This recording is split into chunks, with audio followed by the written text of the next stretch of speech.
Ada segelintir suara menyatakan bahawasanya kita tak payahlah sibuk-sibuk sangat orang jauh tu. Kan? Yang depan mata pun susah musim PKP ni. Kenapa duk sibuk nak bantu orang jauh-jauh? Kita bantulah orang yang dekat ni dulu. Pandangan Ustaz macam mana? Pandangan saya lah, kita bila bantu seseorang, bantu sebuah negara, bantu sebuah pihak, kita kena sedar dan tahu apa sebab kita bantu mereka kan. Satu, kalau kita bantu mereka ni, bantu orang Palestin, orang Syria dan sebagainya, Bumi Syam ni, satu benda yang paling besar ialah sebenarnya kita adalah mengikut sunnah Nabi SAW. Kan, sunnah perjuangan Nabi kan. Di antara sunnah perjuangan Nabi ni yang ramai tak tahu ialah Nabi ni pernah berjuang untuk mempertahankan tanah Palestin. Pernah berjuang untuk nak bebaskan tanah Palestin. Kan? Jadi apa yang kita buat ni merupakan sebahagian daripada perjuangan Nabi SAW. Hatta Nabi sendiri pernah mendoakan, Allahumma barikna fi Syamina, Allahumma barikna fi Yamanina. Nabi doakan supaya apa? Supaya Allah Ta'ala memberi keberkatan kepada bumi Syam. Keberkatan kepada bumi Yaman. Sebab apa? Nabi sayang kepada Yaman, sayang kepada Syam. Jadi kita kena tahu, maknanya kita kena sedar kenapa kita bantu mereka kan.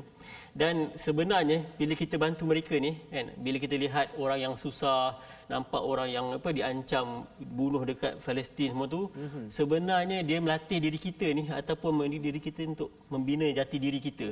Kan, seorang muslim kan. Kita bila tengok benda orang tu, kita tengok okey, kalau sekarang ni normalisasi, maknanya apa? Norma-norma biasa. Norma-norma biasa kan. Kalau betul, kalau kita lihat benda tu orang kena serang, kita rasa biasa, sebenarnya kita dah normal. Kita sembang pasal apa normalisasi UAE, Arab Saudi dengan Israel. Tapi sebenarnya kalau kita lihat bom berlaku kat sana, kita rasa tenang dia, tak tahu apa, sebenarnya kita telah normalisasi juga. Kita pun telah normal kan. Jadi sebenarnya kita membina jati diri kita untuk saling membantu, saling menasihati, berkongsi rezeki. Dan sebenarnya orang sebut apa? Palestin merupakan isu utama umat Islam, isu manusia sejagat. Kita selesaikan masalah Palestin ini, dia akan merungkai banyak masalah yang ada sekeliling kita ni. Kan?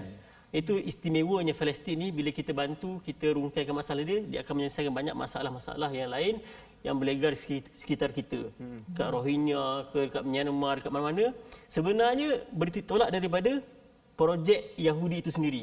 Musuh yang paling nyata, paling besar, paling kejam, paling kita nampak depan ialah Zionis Israel itu sendiri.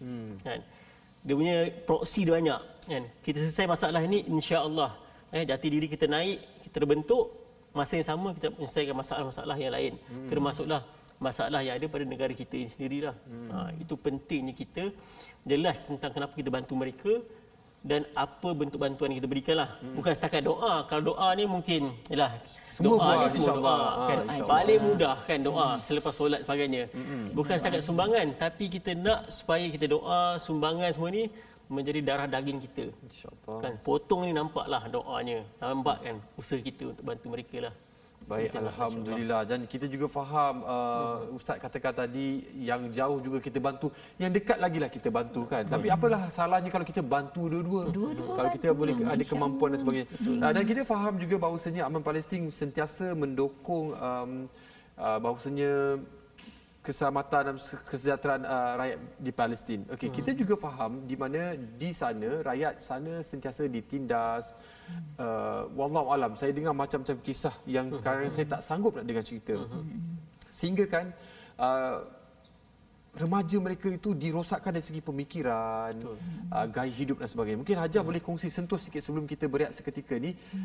Hajar rasa adakah mereka ini telah pun menghadapi atau melalui norma hidup yang sedemikian rupa? Mereka dah redha hidup susah ni, tak apa, tak payah bantu, aku dah macam ni, tak apa, tunggu mati saja. Tidak. Atau, tidak. Anak-anak Palestin tidak. Mereka ni adalah orang yang ada jati diri. Ya, ada jati diri. Jawapan itu akan Hajah rungkai lebih panjang lebar selepas kita berehat seketika.